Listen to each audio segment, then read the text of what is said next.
Dans l'équation bilan de la photosynthèse, on trouve parmi les réactifs 6 molécules de dioxyde de carbone, 6 molécules d'eau et parmi les produits 6 molécules d'oxygène et une molécule de glucose. Le glucose est un sucre en 6 atomes de carbone que l'on trouve notamment sous la forme d'amidon polymérisé à l'intérieur du chloroplaste. Donc, la photosynthèse, c'est une synthèse qui est réalisée avec de la chlorophylle et de la lumière, et elle permet de convertir, grâce à l'énergie lumineuse, des molécules inorganiques en substances organiques, utilisables par les végétaux. Le carbone du dioxyde de carbone est sous forme oxydée, et à l'intérieur du chloroplaste, lorsque la synthèse sera terminée, il sera réduit à l'intérieur de la molécule de glucose.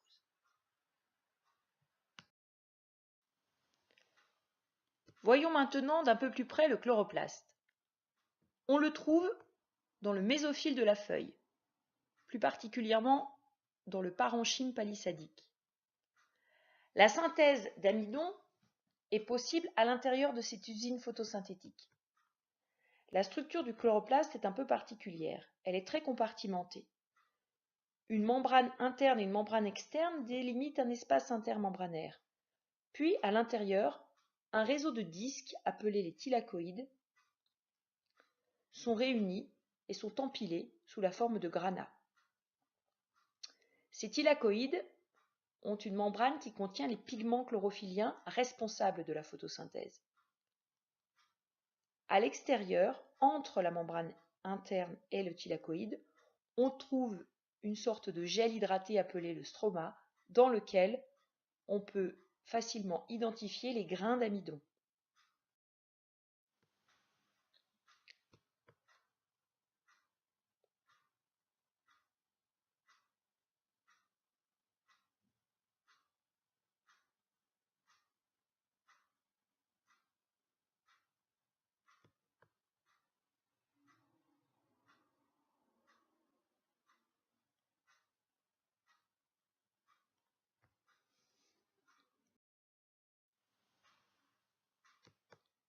Voyons maintenant les pigments responsables de la photosynthèse.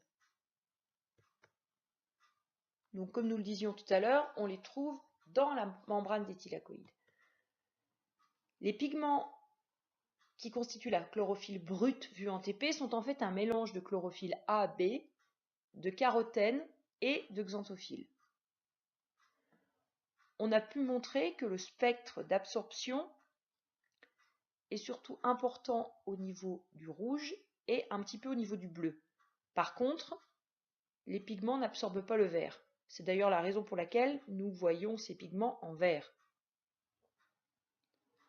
On constate que l'intensité photosynthétique est maximale dans les longueurs d'onde rouges et dans les longueurs d'onde bleues. L'intensité photosynthétique, c'est la quantité de dioxyde de carbone absorbée ou la quantité d'O2 rejetée.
L'arrivée d'un photon dans le photosystème 2, qui contient donc de la chlorophylle, va provoquer l'arrachement de 2 électrons qui vont devoir donc quitter le centre réactionnel.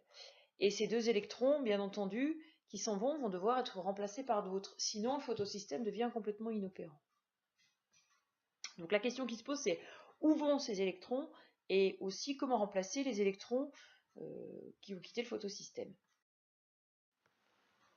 Donc le où vont ces électrons, en fait ils sont pris en charge par une chaîne de transport d'électrons qu'on ne détaillera pas ici, mais dont le fonctionnement va provoquer la formation d'un proton, et ce proton va être stocké dans l'espace intermembranaire.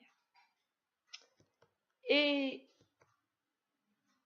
les 2 électrons donc, qui sont partis sont remplacés par l'oxydation d'une molécule d'eau, donc qui va donc provoquer le dégagement de l'oxygène.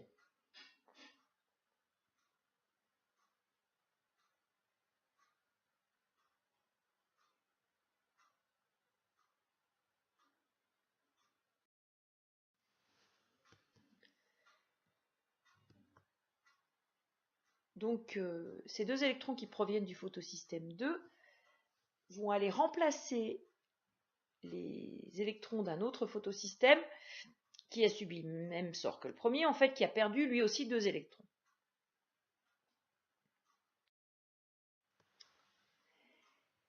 Et ainsi de suite, j'ai envie de vous dire, puisque les 2 électrons du deuxième photosystème, en fait, vont être pris en charge par une enzyme, en fait, qui n'est autre qu'une réductase. Une réductase, ça veut dire qu'elle va avoir tendance à réduire des molécules. Autrement dit, un composé appelé R va être réduit en RH2.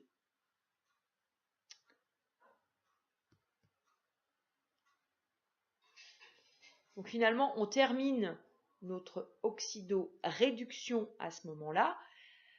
Et cette réaction d'oxydoréduction a été en fait saucissonnée par la cellule, parce que quand on manipule des électrons à haut potentiel énergie, on prend un risque. Donc la cellule a besoin de faire ça en plusieurs étapes.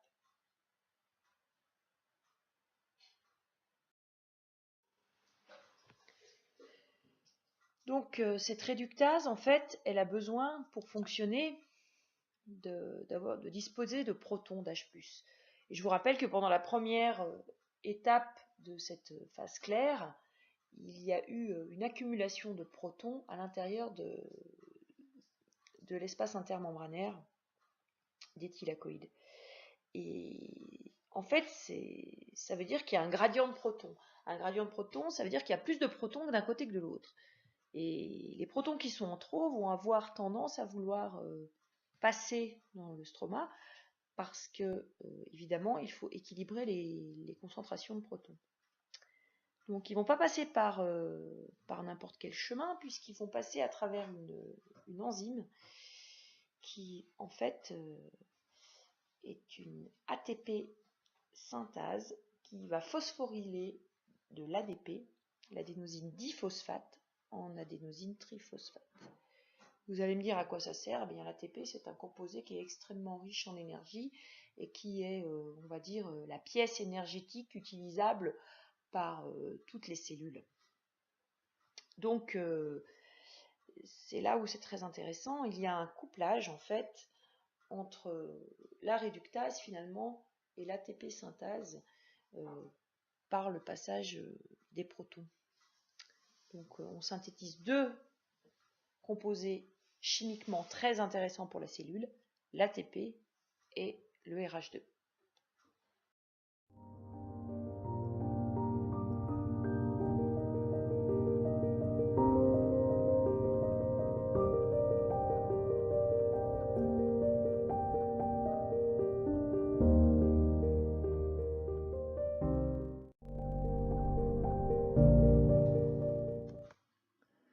Voyons maintenant la deuxième étape de la photosynthèse, celle qui ne nécessite pas directement l'intervention de la lumière. Sans lumière, cette étape dure 20 secondes à peu près. elle nécessite l'ATP et le RH2 qui ont été produits durant la phase précédente.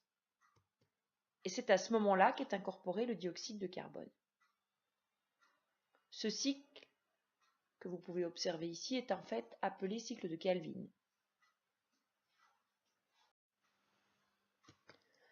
Nous allons donc maintenant détailler les 3 étapes de ce cycle. La première étape, c'est l'incorporation du dioxyde de carbone. Une molécule à 5 atomes de carbone, le ribulose diphosphate, va en fait être scindée, grâce à une enzyme, en molécules de phosphoglycérate, en 2 molécules de phosphoglycérate pour une molécule de ribulose diphosphate plus CO2. La deuxième étape va consister à réduire le phosphoglycérate en un autre sucre, le glycéraldéhyde 3-phosphate. Et cette réduction, comme son nom l'indique, va faire appel à des éléments qui ont été produits lors de la phase claire, c'est-à-dire de l'ATP et bien entendu du RH2. Donc en fait, le cycle de Calvin incorpore 3 molécules de CO2 à la fois, produit 6 phosphoglycérates et grâce à 6 ATP et 6 RH2 va produire 6 glycéraldéhyde 3-phosphate. Vous allez me dire, on n'en est toujours pas au glucose. Cette étape est très importante car on comprend mieux à quoi a servi, entre guillemets, la première phase. Et on constate qu'il y a un couplage entre les réactions de la phase photochimique et celle que nous sommes en train de voir, c'est-à-dire la phase non photochimique.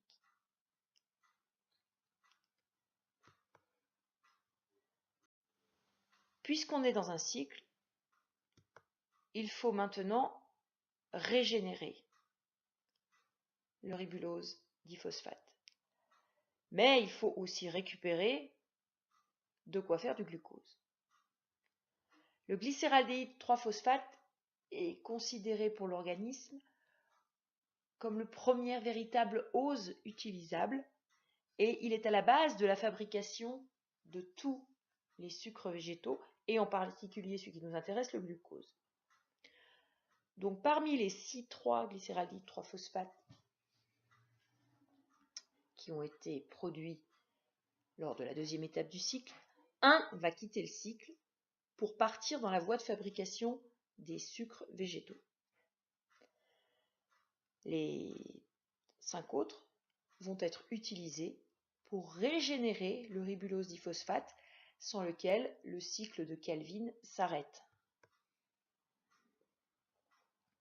Cette régénération fait encore appel à ce qui a été produit lors de la phase claire, c'est-à-dire elle est coûteuse de 3 RH2 et de 3 ATP.